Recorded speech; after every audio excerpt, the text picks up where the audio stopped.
உமது அடியேனுக்கு காரியத்தை கைகூடி வர பண்ணி.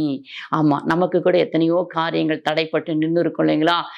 ஆகாது, நடக்காதுன்னு சொல்ற இந்த காரியங்களை கைகூடி வர பண்ணணும் அப்படின்னு நீங்க நெனச்சீங்கன்னா, இந்த ஜெபத்த கூட நம்ம ஏறெடுத்து அப்பா கிட்ட கேட்கலாம். அப்பா முதலாவது நம்மள சரி செய்து கொண்டு ஏன்னா நீங்க 1ஆம் அதிகாரம் முதல் வார்த்தையிலேருந்து அப்படியே வாசிச்சீங்கன்னா, நெகேமியா எப்படி தன்னை தாழ்த்தி ஜெபிக்கிறார் என்று அந்த இடத்துல எழுதப்பட்டிருக்கும்.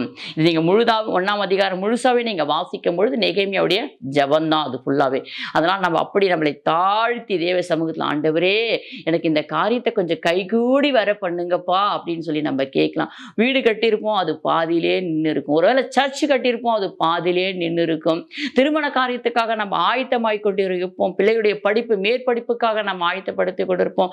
பிள்ளைகள் சின்னதா படித்தாலும் அந்த படிப்புக்கு தேவையான பணம் நம்ம இடத்துல இல்லாம இருந்திருக்கலாம். எல்லா ஜனங்களையும் ஒரு வியாதியா இருப்போம். கர்த்தாவே என் காரியத்தை கைகூடி வர பண்ணுங்கப்பா.